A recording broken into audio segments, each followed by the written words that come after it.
নমস্কার, আপনারা দেখছেন দ্য ইন্ডিপেন্ডেন্ট বেঙ্গলের সরাসরি সম্প্রচার। আমি শিবম। 22 লক্ষ ওএমআর শিট প্রকাশ করলো এসএসসি। যোগ্য এবং অযোগ্যের বিভাজন কি এবার করা সম্ভব হবে? মানে যে লজিকে প্রায় সকলের চাকরি গেছিল, এবার কি সেই চাকরি হারারা সুরাহা পাবেন? এবং এই ওএমআর শিট প্রকাশের পর বিপদে কি পড়বে পূর্বতন সরকার, স্পেশালি মমতা বন্দ্যোপাধ্যায়? প্রশ্ন অনেক, আর এই প্রশ্নের উত্তর খুঁজতে আমি এই মুহূর্তে এসে পৌঁছেছি আইনজীবী বিক্রম ব্যানার্জির কাছে। বিক্রম দাদা, ইন্ডিপেন্ডেন্ট বেঙ্গলে স্বাগত। এসএসসি হঠাৎ করে এত ওএমআর শিট প্রকাশ করলো, এর এর ফলাফলটা কি হতে পারে অন্তত এই মামলায়? দেখুন, 2024 সালের এপ্রিল মাসে যখন জাজমেন্ট হয়েছিল তখনই ওএমআর প্রকাশের কথা বলা হয়েছিল। যখন 2025 সালে এসে ফাইনাল জাজমেন্ট বেরোয় সুপ্রিম কোর্টের, তখনও এই পোর্শনটা হাইকোর্টের আপেল্ড করে দিয়েছিল সুপ্রিম কোর্ট। তাই জন্য এই ওএমআর এসএসসি কে প্রকাশ করতে হতোই। পুরাতন সরকার এই ওএমআর প্রকাশ করবে না বলে তাদের লড়াই চালিয়ে যাচ্ছিল। তো স্বাভাবিক কারণেই যখন সরকার পরিবর্তন হলো, আমরা দেখলাম পশ্চিমবঙ্গ সরকার এই প্রথম কাজটা তারা করলেন, যে ওএমআরটা প্রকাশ হলো। এটা তো মানে সুপ্রিম কোর্টের রায়, হাইকোর্ট এবং সুপ্রিম কোর্টের রায়। যেটা হাইকোর্টের রায়, এটা করাটা তো উচিত ছিল। এটা নিয়ে লড়াই এতদিন চলছিল, আলটিমেটলি প্রকাশ করতেই হতো রাজ্য সরকারকে। তো এই সরকার দেখলাম কোর্টের রায়ের মান্যতা দিল, এটুকু বলতে পারি। এখন আপনাদেরকে আমি বলি, শুধু ওএমআর মিসম্যাচই নয়, টেন্টেডের আপনার 5টা ক্যাটাগরি আছে। তার মধ্যে একটা হলো ওএমআর মিসম্যাচ। মানে ধরুন কেউ সাদা খাতায় জমা দিয়েছেন, আবার কেউ ধরুন 6টা গোল করে এসেছেন, তাকে 53, 43 করে নাম্বার বসিয়ে দেওয়া হয়, নাম্বার বাড়িয়ে দেওয়া হয়েছে। কেউ কেউ ধরুন আপনার ওএমআর এ সব মার্কই করে দিয়ে চলে এসেছেন, ওএমআর এ ভুল ফিল আপ করেছেন। এগুলো সব ওএমআর মিসম্যাচ ক্যাটাগরির মধ্যে। এটা হলো ওএমআর মিসম্যাচ। তার সঙ্গে আছে র্যাঙ্ক জাম্প। র্যাঙ্ক জাম্পের পরে আছে আপনার আউট অফ প্যানেল, প্যানেলের বাইরে অ্যাপয়েন্টমেন্ট, এক্সেস রেকমেন্ডেশন। যা রেকমেন্ডেশন স্কুল সার্ভিস কমিশন দিয়েছে তার থেকে বেশি West Bengal board of secondary education appointment দিয়ে দিয়েছে। এই 4টে। আর তার সঙ্গে হলো এক্সপায়ারি অফ প্যানেল। খুবই স্পষ্টতই হাইকোর্ট এবং সুপ্রিম কোর্ট বলেছে এক্সপায়ারি অফ প্যানেল এটা ইললিগাল অ্যাপয়েন্টি, এবং হাইকোর্টের জাজমেন্টের মধ্যে একদম স্পেসিফিক আছে এক্সপায়ারি অফ প্যানেলকে টাকা ফেরত দিতে হবে। টাকা ফেরতের প্রক্রিয়াটা একটু সময় সাপেক্ষ প্রক্রিয়া, আগের সরকার করে যায়নি, তাদেরকে ফেরত দিতে হবে। এই ক্যাটাগরিগুলো হলো টেন্টেড ক্যাটাগরি। এটা বাদ দিয়ে যারা আছে তাদেরকে সুপ্রিম কোর্ট বলছে, সুপ্রিম কোর্টের ভাষায়, অন্য যে কোনো মানুষের ভাষায় হতে পারে তারা জেনুইন, বাট সুপ্রিম কোর্টের ভাষায় this people are not specifically found to be tainted.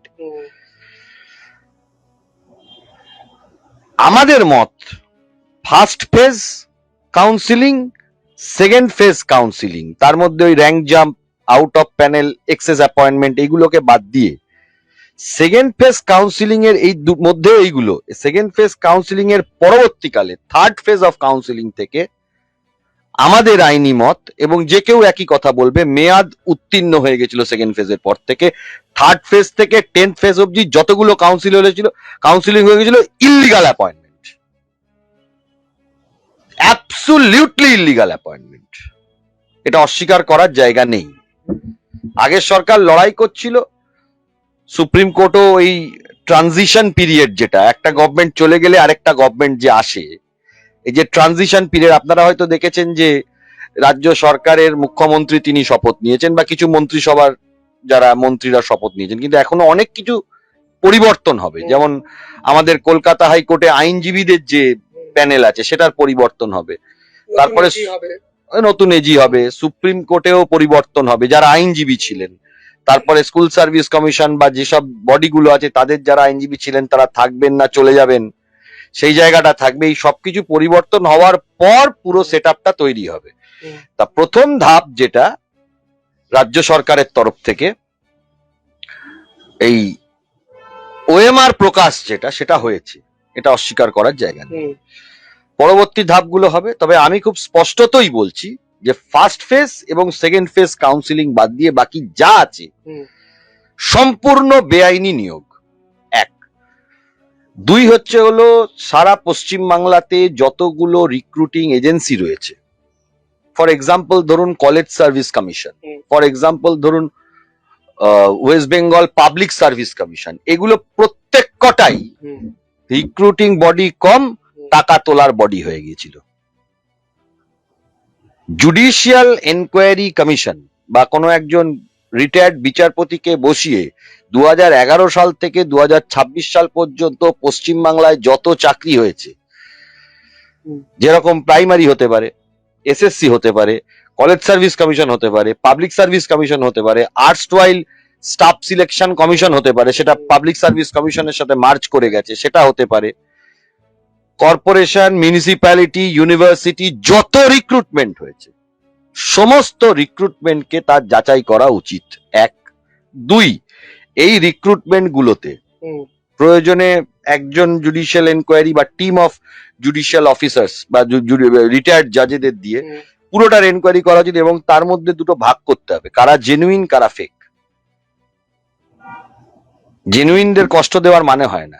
এই যে রাজ্য সরকারের তরফ থেকে যদি এটা সুপ্রিম কোর্ট বা হাইকোর্টের কাছে স্পষ্টত এটা বলতো যে ফার্স্ট ফেজ সেকেন্ড ফেজটা জেনুইন, এই স্ট্যান্ড যদি যখন মামলা চলছিল তখন নিত, তাহলে এই এত সংখ্যক মানুষকে রাস্তায় ভেসে যেতে হতো না। উল্টে স্কুল সার্ভিস কমিশনের চেয়ারম্যান সেদিন দাঁড়িয়ে কোর্টে বলেছিলেন, সেটা কোর্টের অর্ডারে রেকর্ড আছে, হাইকোর্টের অর্ডারে একদম স্পেসিফিক রেকর্ড আছে, যে আমরা বলতে পারবো না কত ধরনের ইলিগ্যালিটি আছে, কত স্টুডেন্ট ইলিগ্যালিটি আছে, এই ইলিগ্যালিটির সংখ্যা আরো বাড়তে পারে। রাজ্য সরকারের তরফ থেকে এই স্ট্যান্ড নেওয়া হয়েছিল, কিন্তু রাজ্য সরকারের তরফ থেকে এই স্ট্যান্ড কোনোদিন নেওয়া হয়নি যে ভাই first phase second phase counselling এর যারা ক্যান্ডিডেট তাদের এগেনস্টে কোনো অভিযোগ নেই। এটা সত্যি কথা, এটা অস্বীকার। এখন মামলা চলাকালীন অনেক কিছু হওয়ার পরে এখন জিনিসটা বোঝা যাচ্ছে, কি পদক্ষেপ নেবে রাজ্য সরকার, তাদের কি আইনি দপ্তর হবে, সেটা তো এখন সবটাই ট্রানজিশন পিরিয়ড চলছে, সরকার বদল হয়ে নতুন সরকার এসে গেছে, মানে এখন অনেক ডিপার্টমেন্টে চেঞ্জ হবে, প্রচুর চেঞ্জ হবে। পর দেখবেন অনেক চেয়ারম্যানরা অনেকে আছে পদত্যাগ করবেন, নতুন লোকজন আসবেন, কিছু লোক থেকে যাবেন হয়তো যারা সরকারি পজিশনে থাকে। এই জিনিসটা হয়, সরকার বদল হলে এটা হয়। তবে এটা ইতিবাচক দিক, আমি মনে করি যে ওএমআরটা পাবলিশ হয়েছে, এটা দরকার ছিল। সমাজের কাছে, দেশের কাছে, রাজ্যের কাছে, মানুষের কাছে কারা প্রকৃতভাবে টেন্টেড আর কারা এইসব কাজের সাথে যুক্ত, তাদের নাম প্রকাশ্যে আসা উচিত বলে আমি মনে করি। স্যার, পাশাপাশি এই প্রশ্ন তো উঠবে যে এসএসসি কে বহুবার বিচারপতিরা বলেছেন প্রকাশ করুন ওএমআর শিট কোথায়, এসএসসি বারবার ডিনাই করে গেছে যে তাদের কাছে ওএমআর শিট নেই। হঠাৎ করে 2-3 দিন পরে তারা কোথা থেকে এত ওএমআর শিট পেয়ে প্রকাশটা করে দিল, মানে কোথাও গিয়ে এসএসসি কি কারোর চাপে এতদিন এই সিদ্ধান্ত নিতে বাধ্য হয়েছিল? দেখুন, আমি আপনাকে বলি যে স্কুল সার্ভিস কমিশন ইচ্ছাকৃতভাবে ওএমআরটা প্রকাশ করেনি। এরা এখন বলছে সিবিআই এর ডেটা দিয়েছে। স্কুল সার্ভিস কমিশনের কাছে আমি বিশ্বাস করি সমস্ত কিছু ছিল, এখনো আছে। এখন ডেস্ট্রয় করে দিয়েছে কিনা ভেতরে ভেতরে সেটা অন্য প্রশ্ন। ডেস্ট্রয়ের ওরা একটা বড় কথা সুপ্রিম কোর্টে বলেছিল যে কিচ্ছু অরিজিনাল বেঁচে নেই, এমনকি স্ক্যান্ড কপি অফ দ্য ওএমআরও নাকি ওদের কাছে বেঁচে নেই। সিবিআই এর ওএমআর শিট প্রকাশ করছে মানে এটাকে তো ওরা মান্যতা দিচ্ছে, তার জন্যই প্রকাশ করছে, এটাও তো বাস্তব। School service commission single bench থেকে সুপ্রিম কোর্ট অব্দি 6 বার আপ অ্যান্ড ডাউন হয়েছে। Single bench, division bench, supreme court, single bench, division bench, supreme court, আরো বেশি হয়েছে। কোথাও বলেনি যে এই সিবিআই এর ওএমআরটা ফেক বা ফলস, এবং উল্টে তারা তাদের এফিডেভিটের চেয়ারম্যান দাঁড়িয়ে থেকে হাইকোর্টে এবং সুপ্রিম কোর্টে দাঁড়িয়ে থেকে চেয়ারম্যান বলেছিলেন যে we don't question the genuinity of the OMR retrieved by CBI. এটা অন রেকর্ড আছে। তিনি সেই ওএমআর মেনে নিয়েছিলেন, শুধু তিনি নয়, তৎকালীন রাজ্য সরকার মেনে নিয়েছিলেন, কিন্তু তারা প্রকাশ করেননি। এই জন্য যোগ্য অযোগ্যের দ্বন্দ্বটা এখনো থেকে গেছে শেষ মুহূর্তে অব্দি, এবং বাকিদের সকলে চাকরি চলে যায়। দেখুন, যোগ্য অযোগ্যের দ্বন্দ্বটা রয়ে গেছে। আমি আপনাকে বলে দিই, কিছু যোগ্য ক্যান্ডিডেট তারা সাফার করছে, কিছু অযোগ্য ক্যান্ডিডেট যোগ্যদের মধ্যে ঢুকে আছে। রিসেন্টলি সোশ্যাল মিডিয়ায় দেখছিলাম যে কিছু যোগ্য ক্যান্ডিডেট তারা গেরুয়া আবির মেখে ঘুরে বেড়াচ্ছেন স্বঘোষিত। আমি বলছি না যে কোনো রাজনৈতিক দল বা বিজেপি বা কেউ বলেছে, আমি বলছি যে কেউ গেরুয়া আবির মাখতে পারে, কেউ লাল আবির মাখতে পারে, কেউ সবুজ আবির মাখতে পারে, কেউ রেনবো রঙও মেখে নিতে পারে। 7টা রং হয়, 7টা রঙই মেখে নিতে পারে। যোগ্য অযোগ্য বিচার করার জায়গাটা আইনগতভাবে খুবই ক্লিয়ার এবং ফ্যাকচুয়ালিও সম্ভব। এখন যেহেতু সুপ্রিম কোর্টের জাজমেন্ট এসে গেছে, তাই কিছু করতে গেলে সুপ্রিম কোর্টের ইন্টারভেনশন দরকার। কিন্তু বাছাই করাটা আমি তো আবারও বলছি, ফার্স্ট ফেজ, সেকেন্ড ফেজ, এটার পর থেকে থার্ড, ফোর্থ থেকে আরম্ভ করে যতগুলো ফেজ কাউন্সিলিং হয়েছিল, এটা সম্পূর্ণ ইল্লিগাল। এক্সপায়ারি অফ প্যানেলকে হাইকোর্ট স্পষ্টত বলেছে তাদের টাকা ফেরত দিতে হবে উইথ ইন্টারেস্ট। ইনডাইরেক্টলি রাজ্য সরকার ফেসে গেল এই ওএমআর শিট প্রকাশ করার ফলে? না না, রাজ্য সরকার আগে রাজ্য সরকারের কথা বলছি না, আগের যারা রাজ্য সরকার তো এমনি ফেসে আছে, তারা প্রকাশটা না করে নিজেরা বাঁচাতে চেয়েছে। আমি জানি না তাদেরকে কারা আইনি সাজেশন দিতেন। এবার তো ওরা আরো সমস্যায় পড়তে পারে কিছু ক্ষেত্রে। আমি তো চাইবো তদন্তটা এগোক। আমি তো ডিমান্ড করব বর্তমান যা প্রশাসন রয়েছেন বা রাজ্য সরকার রয়েছেন, যে জুডিশিয়াল এনকোয়ারি করে, শুধু এসএসসি নয়, এই যে 2025-এর পরীক্ষা সুপ্রিম কোর্টের রায় নিয়েছে, এর মধ্যেও টেন্টেড ক্যান্ডিডেট ঢুকে বসে আছে। মানে এটা আপনি অন ক্যামেরায় বলছেন? হ্যাঁ, অন ক্যামেরায় বলছি তো। টেন্টেড ক্যান্ডিডেট ঢুকে পরীক্ষা দিয়ে ইন্টারভিউ অবধি হয়েছে এটা। আমি তো অন ক্যামেরাই বলছি হয়েছে। আমরা জানি, শুনুন, কারা কারা টেন্টেড আর কারা কারা আনটেন্টেড, আমরা যারা মামলা করি এখন একদম মোটামুটি ক্যাটাগরাইজেশন হয়ে গেছে। একটা টাইমে দেখবেন যখন পুরো স্কুল সার্ভিস কমিশনের প্যানেল ক্যান্সেল করে দিল সুপ্রিম কোর্ট, বিভিন্ন সংবাদ মাধ্যম, আমি কারোর নাম বলবো না, বিভিন্ন সংবাদ মাধ্যমে বিভিন্ন ক্যান্ডিডেট গিয়ে তাদেরকে জেনুইন বলে বেড়াচ্ছিল। এটা অস্বীকার করার জায়গা নেই। পরবর্তীকালে জানা গেল যে ক্যান্ডিডেট গুলো বলে বেড়াচ্ছে আমরা জেনুইন, তারাই টেন্টেড। সবাই নয় কিন্তু, মেবি হয়তো আপনারাও তাদের ইন্টারভিউ নিয়েছেন জেনুইন বলে না জেনে। এই যেমন ধরুন কেউ গেরুয়া আবির মেখে বসে আছে, এখন সে তো আর তার মার্কশিট ডকুমেন্ট দেখছে না। সেটা ক্যামেরার সামনে দাবি করছে আমরা যোগ্য। আরে ক্যামেরার সামনে দাবি করলে কি হবে? কোন ফেজ অফ কাউন্সিলিং এ তার চাকরি সেইটা বলতে হবে তো। তখন দেখবেন এক্সপ্লেনেশন এসে যাবে, আমার কি দোষ, সরকার দিয়ে দিলে আমার কি দোষ, এই এক্সপ্লেনেশন গুলো এসে। তাকে ফার্স্ট জিজ্ঞেস করতে হবে, যিনি বলছেন যে তিনি যোগ্য, আপনি কোন ফেজ অফ কাউন্সিলিং এ চাকরি পেয়েছেন, এই প্রশ্নটা করুন, তার ডকুমেন্ট দিন। যদি দেখা যায় সেটা সেকেন্ড ফেজের পরে, কখনোই সেটা লিগ্যাল চাকরি নয়। মেয়াদ উত্তীর্ণ হয়ে গেলে কোনো সরকার পারে না তাকে অ্যাপয়েন্টমেন্ট দিতে, একমাত্র কোর্ট পারে। মেয়াদ উত্তীর্ণ হওয়ার পরে, যদিও বা সুপ্রিম কোর্ট সেই জায়গাটা ক্ল্যারিফাই করেছে, কিন্তু আমি বলি মেয়াদ উত্তীর্ণ হওয়ার পর চাকরি দেওয়ার ক্ষমতা সরকারের নেই, একমাত্র কোর্টের আছে। তাহলে সেই ক্ষেত্রে তৎকালীন সরকারকে কোর্টের কাছে এসে পারমিশন নিতে হতো যে আমরা এটা করছি, মেয়াদ উত্তীর্ণ হয়ে গেছে, আমাদেরকে পারমিশন দেওয়া হোক। মেয়াদ উত্তীর্ণ হয়ে গেলে স্কুল সার্ভিস কমিশন বা এদের কারুর এখতিয়ার নেই। একদম সুপ্রিম কোর্টের একদম স্পেসিফিক রায় বলা আছে। সুপ্রিম কোর্ট পারে কারণ আর্টিকেল 142 পাওয়ার আছে, হাইকোর্ট পারে কারণ 226 এর পাওয়ার আছে, সরকার এটা পারে না। সেখানে প্রশ্ন এসেছে যে 2025-এর এক্সামটা কি সুপ্রিম কোর্টের গাইডলাইন মেনে হয়েছে? 1 নম্বর প্রশ্ন। দ্বিতীয় কথা, মোহাম্মদ আমিনুর আল রশিদ তিনি বলছেন ফিজিক্যাল এবং ওয়ার্ক এডুকেশনের ওএমআর শিট পাবলিশড কবে হবে?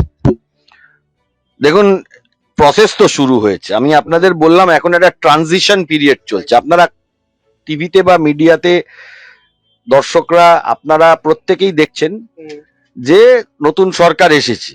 নতুন সরকার এসেছে মানে তো সমস্ত কিছু পাল্টে গেছে তা তো নয়। এখনো আপনার প্যানেল বাকি আছে, আইনজীবীদের প্যানেল পরিবর্তন হবে, এটা স্বাভাবিক। কারণ সময় একটু না, বেশ খানিকটা সময় লাগবে।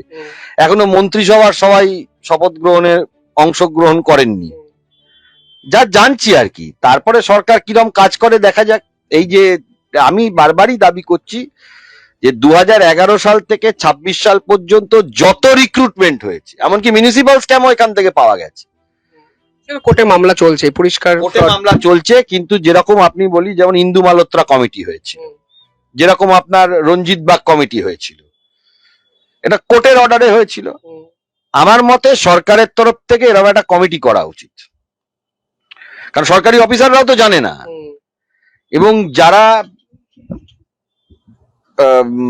এই বিষয়ে জানে যে কোথায় কি কারা আছে তাদেরকেও রাখতে পারে। যাদের চাকরি যাচ্ছে তাদেরও ডাকবে, সব পক্ষকে ডাকতে হবে, কারণ এই জিনিস তো সমাজে চলতে পারে না যে একবারে মানে নিচু স্তর থেকে উঁচু স্তর অব্দি সবটাই করা। আপনি ডব্লিউবিসিএস অফিসার সেই প্রশান্ত বর্মন অ্যাপয়েন্টমেন্ট হয় কি করে? একটা লোক ফেল করেছে, পরে তাকে পাস করিয়ে দেওয়া হলো, তো অক্সর হয়েছে। রাইট টু ইনফরমেশনে আপনি ডকুমেন্ট চান, আপনি পাবেন না, এটা হয়েছে, এটা তো অস্বীকার করার জায়গা নেই। আমি আগেও যা বলছি এখনো তাই বলছি। স্যার 2016 চাকরি প্রার্থীরা কি বাঁচবে, এখানে একজন প্রশ্ন এসছে। এবং যারা 2025 সালে এক্সাম দিল তাদের ভবিষ্যৎ কি? অত্যন্ত গুরুত্বপূর্ণ প্রশ্ন। বারবার 2025-এর ভবিষ্যৎ নিয়ে একটা কনফিউশন তৈরি হয়েছে। স্যার আইনজীবী হিসাবে আপনি কিভাবে দেখছেন তাদের ভবিষ্যৎ নিয়ে? 2025-এ আমি মনে করি যারা ফ্রেশার ক্যান্ডিডেট 70-এ 70, 60-এ 60 পেয়েও চাকরি পায়নি, ফ্রেশার ক্যান্ডিডেটদের কথা বলছি। ভাবতে পারছেন একটা লোক ফুল মার্কস পেয়েও তার ইন্টারভিউতে যাওয়ার পর্যন্ত স্কোপ হচ্ছে না, এমন আইন বানিয়ে রেখে দিয়েছে। এবং এই আইনটা বানানোর ফলে দুপক্ষই সাফার করেছে। যারা জেনুইন টিচার তারা, ফ্রেশাররা তো একদম পুরো মাঠে মারা গেছে, বিশেষ করে ফ্রেশারদের মধ্যে যারা জেনারেল ক্যাটাগরি ক্যান্ডিডেট। অন্য সব ক্যাটাগরি মার খেয়েছে সেটা বলবো না, মানে তাদের জীবনটাই শেষ হয়ে গেছে। আমার মতে এইটাকে পরিবর্তন করার উপায়, ফার্স্ট অফ অল যাদের জেনুইন ক্যান্ডিডেট তাদের চাকরি বাঁচাতে হবে। বাঁচানোর পর তার পরবর্তীকালে এই যে 2016-র যে ফার্স্ট এসএলএসটি সেটা কোথায় গেল? এবারে যেটা হচ্ছে 2025-এ, এটা তো সেকেন্ড এসএলএসটি। ফার্স্ট এসএলএসটি তো সুপ্রিম কোর্ট ক্যান্সেল করে দিয়েছে। তো ফার্স্ট এসএলএসটি নিতে সমস্যা কি ছিল সরকারের? পুরাতন সরকারের ফার্স্ট এসএলএসটি নিতে কি অসুবিধে ছিল? সে ভ্যাকেন্সি গুলো কোথায় গেল? সেইটা করে আমার মনে হয় প্রত্যেক বছর এসএসসির যেরকম পরীক্ষা হতো একটা টাইমে, সেই জায়গা ফিরিয়ে আনতে হবে। সরকারি স্কুলগুলো ধ্বংস হয়ে গেছে, সেই সরকারি স্কুলগুলোকে করতে হবে। এখন সরকারি স্কুলে লোকে পড়তে যায় না। এই আগের যে জটিলতাগুলো তৈরি হয়েছে, একজন বলছেন পরিষ্কারভাবে যে ফার্স্ট ফেজ এবং সেকেন্ড ফেজের যে ওএমআর আপনি বলছেন তারা ছাড়া বাকি সকলেই অযোগ্য। ফার্স্ট ফেজ এবং সেকেন্ড ফেজেই অনেক অযোগ্য মিশে আছে, তাদেরকে আলাদা কিভাবে করা সম্ভব আজকের দিনে না, দাঁড়িয়ে? আমি সেটা বলিনি। আমি বলেছি ফার্স্ট ফেজ আর সেকেন্ড ফেজের মধ্যে র্যাঙ্ক জাম্প, ওএমআর মিসম্যাচ, তারপরে আপনার আউট অফ প্যানেল আর এক্সেস রেকমেন্ডেশন, এই 5টা ক্যাটাগরিকে বাদ দিয়ে ফার্স্ট ফেজ সেকেন্ড ফেজে যারা আছে তারা হলো জেনুইন। আমার বলার অর্থ এটা। আর এই ফার্স্ট ফেজ সেকেন্ড ফেজের পরে যারা, সে যে ক্যাটাগরি হোক, পুরোটাই ফেক। ফার্স্ট ফেজ সেকেন্ড ফেজের মধ্যে যারা যারা র্যাঙ্ক জাম্প আছে, যারা যারা ধরুন ওএমআর মিসম্যাচ আছে, যারা যারা ধরুন এক্সেস রেকমেন্ডেশন আছে, যারা যারা ধরুন আউট অফ প্যানেল আছে, ফার্স্ট ফেজ সেকেন্ড ফেজের মধ্যে এগুলো তো আছে। সেই ক্যাটাগরিকে বাদ দিয়ে তার পরবর্তীকালে সেকেন্ড ফেজ থেকে যত চাকরি হয়েছে সমস্তটাই ফেক অ্যাপয়েন্টমেন্ট। স্যার 2016 সালে যাদের চাকরি গেছে তাদের কি আর চাকরি ফিরে পাওয়ার সম্ভাবনা কোনোভাবে আছে? অন্তত আইনি পরিভাষায় কি বলছে স্যার আজকের দিনে দাঁড়িয়ে, কিভাবে ফেরা সম্ভব? দেখুন, আমি আপনাকে একটা কথা বলি, সুপ্রিম কোর্ট যেহেতু রায় দিয়ে দিয়েছে, সুপ্রিম কোর্টের রায়টা ফাইনাল। যতক্ষণ না সুপ্রিম কোর্ট কিছু অল্টারনেট করছে, নতুন পরীক্ষার মাধ্যমে আসতে হবে। এখানে মিথ্যে কথা বলে বা ভুল কথা বলে লোকে বিভ্রান্ত হবে। আমার কথা আমি আইনজীবী হিসাবে বলছি। তবে যেটা হতে পারে সেটা হচ্ছে হলো সুপ্রিম কোর্টের কাছে এই রকম ভাবে ক্যাটাগরাইজেশন করে যদি আবেদন করে সুপ্রিম কোর্ট কিছু করে, এই ক্যাটাগরাইজেশনের প্রয়োজন আছে। রাজ্য সরকার চাইলে একবার আবেদন করতে পারে এই 16কে ফিরিয়ে আনার ক্ষেত্রে এই আবেদনটা করে দেখতে পারে। তবে সুপ্রিম কোর্ট করবে কিনা আমি জানি না। যে ফার্স্ট ফেজ সেকেন্ড ফেজে এই 5টা ক্যাটাগরি আছে, এমনকি ধরুন নামেরও ভুল যাদের আছে তাদেরও বাদ দিল। কেউ রোল নাম্বার লিখতে ভুল করেছে তাকেও বাদ দিচ্ছে, হিসেব মতো তারা থাকতে পারে না। সরকারের হাতে কিছুটা হলেও একটা আশার আলো সরকারের হাতে 2016-র ক্ষেত্রে কিছু নেই। এটা একমাত্র সুপ্রিম কোর্টই হবে যদি পুনরায় আবেদন করে। কিন্তু সেই আবেদন করলে তার ফেট কি হবে সেটা বলা বড় শক্ত। কেউ ভুল বুঝবেন না, আমি কিন্তু এটা একদম আইনি কথা বলছি। কিন্তু এই ক্যাটাগরাইজেশনটা, আমি যেটা বলতে চাইছি, যখন মামলা চলছিল এই ক্যাটাগরাইজেশন করে যদি রাজ্য সরকার লিস্ট দিত তাহলে এই বাজে পরিণতি হতো না। তবে 2016-র ফার্স্ট এসএলএসটিটা কন্ডাক্ট করা যায় কিনা তাতে কিছু সংখ্যক ছেলের হবে, যারা চাকরি করছিলেন তাদের কিছু সংখ্যক ছেলে চাকরি পাবেন। 2016-র যে ভ্যাকেন্সিটা সেটাকে ইনট্যাক্ট রেখে 25-এর ভ্যাকেন্সিটাকে যদি আলাদা করা যায় আইনগত পদ্ধতিতে, তাতে কিছু যাদের চাকরি চলে গেছে তারা বেনিফিটেড হলো। 25-এর যে ভ্যাকেন্সিটা সেটা যদি আলাদা হয় তাহলে যারা ফ্রেশার ফুল মার্কস পেয়েও আটকে আছে তাদের কিছু সুরাহ হলো। সেইটা করা যেতে পারে, চেষ্টার দিকগুলো এরম ভাবে রাখতে হবে। একেবারে আপনি বলতে পারেন না যে 2016-তে একদম চলে গেছে আবার ফিরিয়ে নিয়ে চলে আসা, বিষয়টা এত সহজ না। আমি বলছি এই ক্যাটাগরাইজেশনটা যদি হতো যে first phase second phase counselling এর মধ্যে যেগুলো যেগুলো টেন্টেড সেগুলোকে পুরো বাদ দিয়ে তার পরবর্তীকালে সমস্তটা নিয়ে সুপ্রিম কোর্টের কাছে রাজ্য সরকার অন্তত বলতে একবার পারতো, কি রায় দিত আমরা জানি না। স্যার অনেকে প্রশ্ন করছে, আমি স্যার দুটো প্রশ্ন নেবো আপনার ব্যস্ততম সময়ের মধ্যে। ওখানে বলছেন ফার্স্ট এবং সেকেন্ড কাউন্সিলিং এ টেন্টেড ক্যান্ডিডেট ছিল বলেই তো বাকি কাউন্সিলিং লেট হয়েছিল। ফালতু কথা, ইললজিক্যাল কথাবার্তা কোথাও কি মনে হচ্ছে অনেক? না, ফার্স্ট ফেজ সেকেন্ড ফেজ ক্যান্ডিডেটের মধ্যে টেন্টেড ক্যান্ডিডেট গুলোকে আমি বারবারই বলছি বাদ দিয়ে মেয়াদের মধ্যে যখন রিক্রুটমেন্ট হয়েছে তার মধ্যে যে টেন্টেড গুলো আছে, আপনার ধরুন 22 লক্ষ ছেলে পরীক্ষা দিয়েছে, ছেলে মেয়ে পরীক্ষা দিয়েছে, তো এই 22 লক্ষর মধ্যে টেন্টেডটা তো বোঝা যাচ্ছে, র্যাঙ্ক জাম্প তো বোঝা যাবে, এক্সেস রেকমেন্ডেশন তো বোঝা যাবে, excess recommendation, out of panel, এই তো ক্যাটাগরাইজেশন গুলো, এইগুলোকে বাদ দিয়ে স্কুল সার্ভিস কমিশন যখন হিয়ারিং চলছিল এটা পারতো। এই যে যারা যারা প্রশ্ন করছে আপনি যেটা উত্তর হবে সেটা এটা, তার মানে কেউ চাইছে হচ্ছিল যে থার্ড ফোর্থ ফিফথে যে আছে তা সে নিজেরটা বাঁচাতে চাইছে, কিন্তু বাঁচানোর জায়গা হচ্ছে হলো ফার্স্ট ফেজ সেকেন্ড ফেজের মধ্যে যে যে টেন্টেড গুলো আছে সেগুলোকে বাদ দিয়ে বাকিগুলোকে যদি রাজ্য সরকার যখন মামলা সুপ্রিম কোর্টে বা হাইকোর্টে বারবার করে জিজ্ঞেস করা হয়েছিল তখন যদি এই স্ট্যান্ড নিত, তখন তাহলে এই ভয়ঙ্কর পরিণতির থেকে এড়ানো যেত কিনা জানি না, কিন্তু এড়ানো যাওয়ার একটা চেষ্টা করা যেতে পারত। সিবিআই কেন প্রকাশ করেনি যখন তাদের কাছে এই পুরো বিষয়টি ছিল? শম্ভুনাথ ঘাড়ায় কমেন্ট করছেন। CBI central bureau of investigation, তারা ইনভেস্টিগেটিং এজেন্সি, তারা রিক্রুটিং এজেন্সি নয়, তাই এটা তাদের দায়িত্ব নয়। ইনভেস্টিগেটিং এজেন্সি সমস্ত জিনিসটাই সিক্রেট রাখবেন এবং সেটা চার্জশিটের মাধ্যমে কোর্টের কাছে দেবেন, তাদেরকে প্রকাশ করার কোনো দায় নেই।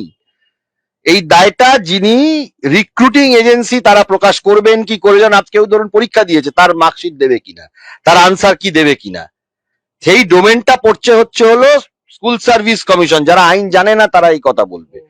Central bureau of investigation say investigation করে 22 লক্ষ ওএমআর পেয়েছে, central bureau of investigation publish করতে পারে না, সেটা ইনভেস্টিগেশন, শুধু সেন্ট্রাল ব্যুরো অফ ইনভেস্টিগেশন না, যত ইনভেস্টিগেটিং এজেন্সি আছে, সিবিআই আছে, এনআইএ আছে, কলকাতা পুলিশ আছে, রাজ্য পুলিশ আছে, যত ইনভেস্টিগেটিং এজেন্সি আছে, ইনভেস্টিগেশন উড বি সিক্রেট, সেটা ওরকম ভাবে পাবলিশ করে দেওয়া যায় না। যারা এটা বলছেন তারা আইদার জানেন না বা অন্য কিছু ব্যাপার।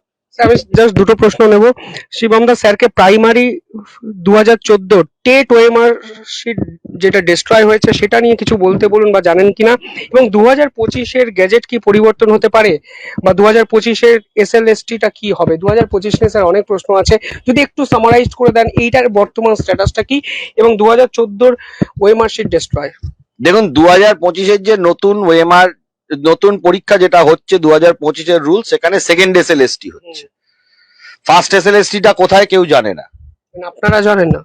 হয়তো নি, ফার্স্ট এসএলএসটি ক্যান্সেল হয়ে গেল, এসএলএসটি নিয়ম বদলে এসএলএসটি 2025-এর নিয়ম এসে গেল, তো ফার্স্ট এসএলএসটি তো আর নেই, তো ফার্স্ট এসএলএসটি কি হবে, সেটা না হয়ে পড়ে থাকবে, সেকেন্ড এসএলএসটি থেকে স্টার্ট হবে, ফার্স্ট এসএলএসটি তো ক্যান্সেল হয়ে গেল, তাহলে সেইটা একটা দিক। দ্বিতীয় কথা, যিনি বলছেন যে 2014 সালের যে ওএমআর গুলো, 2014 সালের যে ওএমআর গুলো সেগুলো আর বেঁচে নেই।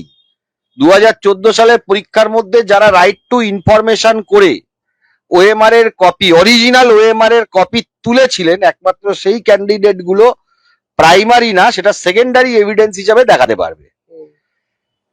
বাকি যারা আছে তারা কিন্তু ডিজিটালাইজ ডেটা, এটা একটা বার করেছিল West Bengal board of primary education, এই ডিজিটালাইজ ডেটাটা কোনো ডেটাই না, এডিট করা যায় বলে, ওটা এডিট তো করা যায়, ওইটা নিজেরা টাইপ করে একটা নিজেদের মতন বানাতো, 10টা ঠিক রাখতো, তার মধ্যে আরো 10টা নিজেদের মতন টাইপ করে বানাতো, ওই তৎকালীন সরকারের যারা বোর্ড চালিয়েছিলেন তারা। ওটা কোনো ডিজিটালাইজ ডেটাই না, সেটা হচ্ছিল একটা অ্যাসেসমেন্ট সিট, নিজেদের মতন অ্যাসেসমেন্ট। অরিজিনাল ওএমআরটাকে যদি রিট্রাইভ না করা থাকে কি করে হবে? এবার অরিজিনাল ওএমআরটা রিট্রাইভ করার পর আপনি দেখালেন ক্যালকুলেশনে কেউ 150-তে 100 পেয়েছে, আমি পরে সেটা তো দেখে বলতে পারি না ওটা 100 না 105 হবে, সেটা অ্যাসেসমেন্ট, যেটা দেখাতো সেটা কিন্তু অ্যাসেসমেন্ট, ইয়েস নো করে যারা পরীক্ষা দিয়েছেন তারা জানেন। তো অরিজিনাল ওটা ওএমআরটা নেই। এখন তদন্তকারী সংস্থাগুলো যদি খুঁজে বার করতে পারে, সেই এস বাসুরায় অ্যান্ড কোম্পানি যারা ওএমআর এর কাজ করেছিল, সেই কোম্পানিও আর নেই। নাইসা এসব ব্ল্যাকলিস্টেড কোম্পানিগুলোকে দিয়ে করেছিল যাতে করে 2 নম্বরই কাজটা হয়। এত কিছু হয়েছিল একটা চাকরির পরীক্ষাকে কেন্দ্র করে, এটা ভাবলেই অবাক লাগে আজকে দিনে দাঁড়িয়ে। স্যার, এটা তো মানবেন? অবশ্যই, কারণ একটা জেনারেশন শেষ হয়ে গেল, একটা প্রজন্ম ধ্বংস হয়ে গেল। শুধু যাদের চাকরি গেল তাদের কথা আপনি বলছেন, যারা জেনুইন চাকরিটা পেল না, লক্ষ লক্ষ বেকার ছাত্রছাত্রীরা, সেটা কি হবে? কোন রাজ্য সরকার এইটা করে? পলিসিগত আপনার কোন সরকারের সাথে কোন সরকারের ডিফারেন্স থাকতেই পারে। কেউ ক্যাপিটালিস্ট ক্লাস, কেউ সোশ্যালিস্ট ক্লাস, এই নিয়ে একটা দ্বন্দ্ব বিবাদ থাকতে পারে, কিন্তু এটা কি? এটা চুরি। একটা জেনারেশন, একটা প্রজন্ম ধ্বংস হয়ে গেল। এদের দায়িত্ব কেউ নিতে পারবে না। অনেক প্রশ্ন আসছে, আমি এত প্রশ্ন নিতে পারবো না, চেষ্টা করছি। চিন্ময় মানি উনি প্রশ্ন করছেন, স্যার আমার 2016 এক্সামে আরটিআই যে ওএমআর শিট দিয়েছে এসএসসি 2021, তাতে আমার স্কোর 81 করে দিয়েছে, অথচ অ্যান্সার কি অনুযায়ী আমার স্কোর 82 ছিল। লাস্ট যা কাট অফ টাচ করেছিল, কিন্তু এসএসসি ওনাকে ডাকেনি। তাহলে কি নতুন করে 2016 রিক্রুটমেন্ট পুনরায় চালু হলে আমি কি চান্স পেতে পারি? এই একটা প্রশ্ন স্যার উনি করেছেন। এবং 2025-এর এসএলএসটি নিয়ে উনি বলে দিয়েছেন, আপনারা লাইভটা আগে দেখে নেবেন। এবং 11-12 এর কাউন্সিলিং যেটা হয়েছিল সেটা কি ক্যান্সেল হবে? দেখুন, 2016 সালের প্রসেস অলরেডি ক্যান্সেল হয়ে গেছে। যদি 2016 সালের আবার ফার্স্ট এসএলএসটি কন্ডাক্ট হয়, তাহলে যারা পরীক্ষা দিয়েছিলেন তাদেরকে ডাকতে হবে। ঠিক আছে, তারপরে সেই 2016 সালের প্রসেসটার পরে সেকেন্ড এসএলএসটি এসে গেছে। ফার্স্ট এসএলএসটির ভ্যাকেন্সি গুলো কোথায় গেল সেটারও কোনো হিসাব দেওয়া হলো না। বিভিন্ন ক্ষেত্রে আমরা দেখলাম যে ভ্যাকেন্সি কমে গেল বিভিন্ন সাবজেক্ট, কারণ ক্যাটাগরি, ধরুন male female category, female category, SC, English medium, Bengali medium, Nepali medium, বিভিন্ন মিডিয়াম থাকে, তাদের ক্যাটাগরি কমে গেল। কেন কমে গেল? কারণ আগে ডিস্ট্রিক্ট লেভেলে ইন্সপেক্টররা ভ্যাকেন্সি গুলো রস্টার মেনে দেখতো, হঠাৎ করে সেটা নিয়ে গিয়ে স্টেট ওয়াইড করে দিল। এর জন্য আরো একটা অংশ ধ্বংস হয়ে গেল। সরকারের চিন্তাধারা যারা করেন, তৎকালীন যুগে করেছেন, তারা কি ভেবে চিন্তা করেছেন আমি জানি না। মানুষের শুধু ক্ষতি করে গেছেন, ক্ষতি ক্ষতি ক্ষতি ক্ষতি। অতিরিক্ত 10 নম্বর কি বাতিল হবে একটু বলুন। সাধন বিশ্বাস কমেন্ট করছেন। দেখুন, মামলা তো চ্যালেঞ্জ হয়ে আছে, তাই এখন তো বলা যাবে না কোর্ট কি রায় দেবে, সেটা তো কোর্টের ওপরে, সেটা তো চ্যালেঞ্জ হয়ে আছে। নতুন সরকার কি ডিসিশন নেবে, ঠিক আছে। আইনি জট একবারে, মানে এসএসসি এবং রিক্রুটমেন্ট নিয়ে এই পুরোনো কেসগুলো, নতুন রিক্রুটমেন্ট তো ঠিক আছে সরকার নতুন করে করবে, পুরোনো রিক্রুটমেন্ট গুলো নিয়ে মানে আইনি জট একেবারে মানে পুরোপুরি হয়ে আছে। এটাকে সলভ করা তো লড়াই করে সলভ করতে হবে। আমি বলছি নতুন যে সরকার এসছে তাকেও লড়াই করে সলভ করতে হবে। নতুন সরকার যে চাইলেই একদম পেনের স্ট্রোকে, কারণ আইনের ব্যাপার না, কারণ দ্বিতীয় কথা, আইনের ব্যাপারের থেকেও যেটা বড় কথা, টেকনিক্যালি বুঝতে হবে, কিছু যদি সরকার করতে যায়, যারা এফেক্টেড পার্টি তারা মামলায় যাবে, কারণ টেন্টেড ক্যান্ডিডেটরা তারাও চেষ্টা করবে আবার একটা কিছু করার জন্য, তারা মামলায় তো আসবে। এটা তো মানে নর্মাল একজনের মামলা না যে দুটো পার্টিকে ডিসপিউট সলভ করে দেয়, লক্ষ লক্ষ ছাত্রছাত্রীরা এখানে জড়িত আছে। তার মধ্যে থেকে সরকারকে আইনের পরামর্শ নিয়ে কাজ করতে হবে। তবে আমার যেটা মত, ফার্স্ট ফেজ সেকেন্ড ফেজের কাউন্সিলিং যেটা হয়েছে, তার মধ্যে সব ক্যাটাগরাইজেশন যে টেন্টেড গুলো বাদ দিয়ে ওই দুটো ফেজকে অ্যাকর্ডিং টু সুপ্রিম কোর্ট, আবারও আমি বলছি না genuine, according to supreme court this people are not specifically found to be tainted. এবার তাকে আপনি জেনুইনও বলতে পারেন, অন্য কিছু বলতে পারেন, আর বাকি যা আছে তারা একজনও কেউ লিগাল অ্যাপয়েন্টি নয়, এবং তাদেরকে টাকা ফেরত দিতে হবে, এবং তারা এই পরীক্ষায় বসতে পারে না। স্যার, টেট 2022-এর রং কোশ্চেনের রিপোর্টে একটা নাম্বারও বাড়লো না, এটা কি একটা চক্রান্ত অনেকে বলছেন বা কমেন্ট করছেন? দেখুন, টেট 2022-এ যেটা হয়েছে সেটা হলো যে, এটা একটু বিষয়টা হলো যে টেট 2022-এ যখন কমিটিটা তৈরি হয়েছিল, সেই কমিটিটাতে রাজ্য সরকারের বা West Bengal board of primary এডুকেশনের প্রতিনিধি ছিল।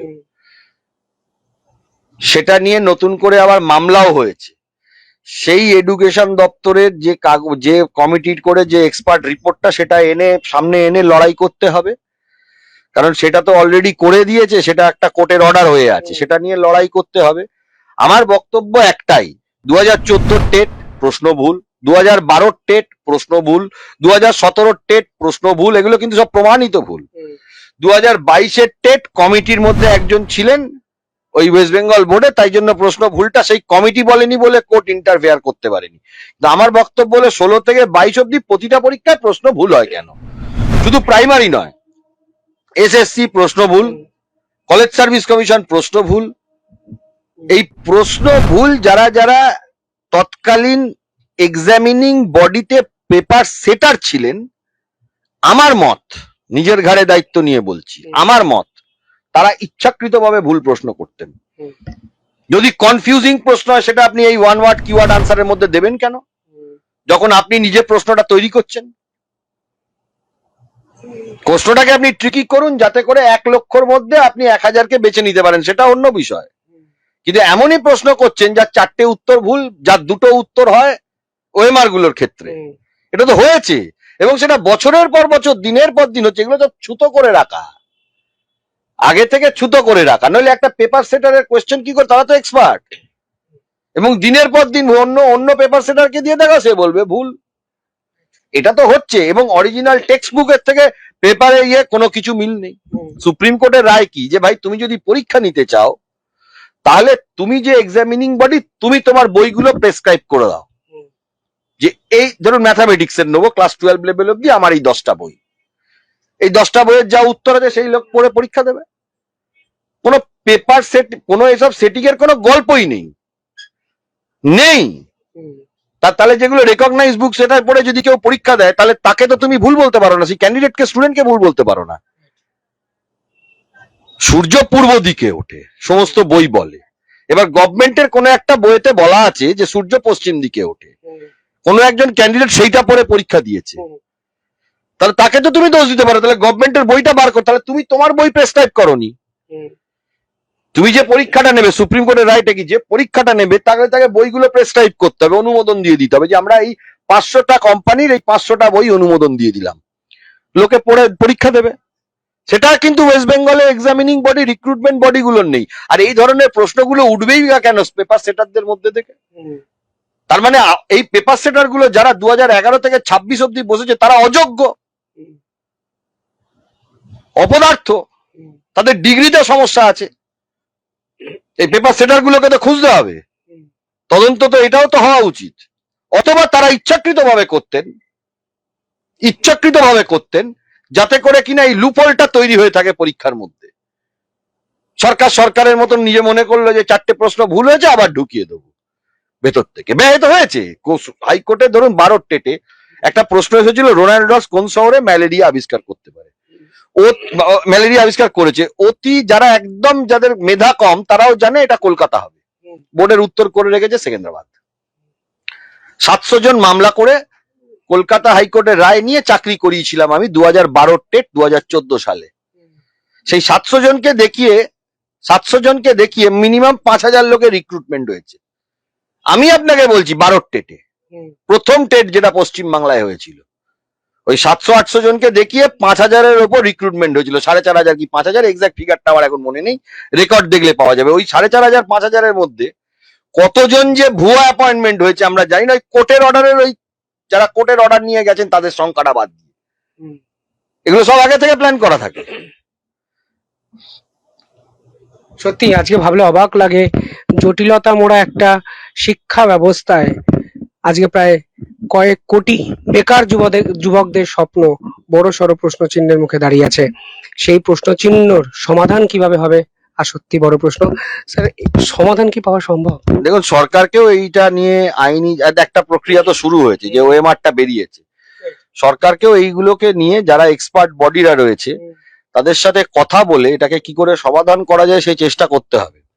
আইনি জটিলতা প্রচুর থাকবে, সেগুলোকে নিয়ে সমাধান করতে হবে। আর একটা যেটা মেন করতে হবে সেটা হলো, যেটা হয়ে গেছে সেটাকে তো দেখুন, মানে সমাধানটাকে আইনি চেষ্টা করে আইনের জায়গা থেকে তৈরি করতে হবে। সেখানে তো কিছু না, নতুন যে পরীক্ষাগুলো হবে সেগুলো যাতে একদম সঠিকভাবে হয়।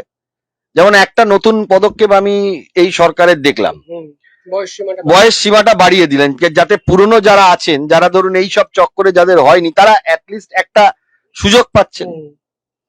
একটা উইন্ডো পাচ্ছেন। একটা উইন্ডো পাচ্ছেন, তাহলে সেটা একটা একটা দিক হলো। এবার বাকি যে দিকগুলো রয়ে গেল, যারা লেফট ওভার রয়ে গেল, তাদের জন্য এটা যেমন একটা আইনি প্রক্রিয়া, সরকার চাইলেই বয়সের মেয়াদ বাড়াতে পারে। সেই রিল্যাক্সেশন দেওয়া হয়েছে, সেটা কিছু বছর থাকবে। তাতে কিছু মানুষ যারা পুরোনো দিনের, যারা 2012, 13, 14, 15 রিক্রুটমেন্টের মানে এইসব স্ক্যামের জন্য যারা চাকরিটা পান, তাদের একটা অংশ কিছুটা সুবিধা হবে। আরো কিছু এরকম প্রক্রিয়া সরকারকে তৈরি করতে হবে, দিকগুলো দেখতে হবে যে কিভাবে এটাকে করা যায়। নতুন গুলোতে আমার তো মনে হয় আর এইরকম ধরনের জিনিস হবে বলে, এইগুলো নিয়ে যে মানে ভারতবর্ষে রাজনীতি হতে পারে, আমি তো কোনোদিন ভাবিনি এরকম এত নোংরা রাজনীতি করেছে তৃণমূল। রাইট, সত্যি তো। যাই হোক, সলিউশন কি প্রশ্ন আজকে উঠছে। নতুন সরকার চেষ্টা করবেন, বিক্রম দা আশাবাদী। এবং স্বপ্ন, যে বেকার যুবকদের স্বপ্নগুলোকে বিক্রি করে রাজনীতি করেছেন যারা, তারাও শাস্তি পাবেন। আমার মনে হয় সমাজের সকল স্তরের মানুষের আজকে এটাই প্রার্থনা।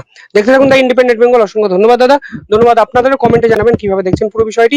অনেক প্রশ্ন নিয়েছি আজকে, বিক্রম দার টাইম শর্ট, বেশি প্রশ্ন নিতে পারলাম না। পরে নিঃসন্দেহে আপনাদের সকলের প্রশ্ন আইনজীবী বিক্রম ব্যানার্জির কাছে আমি নিয়ে আসবো। ধন্যবাদ।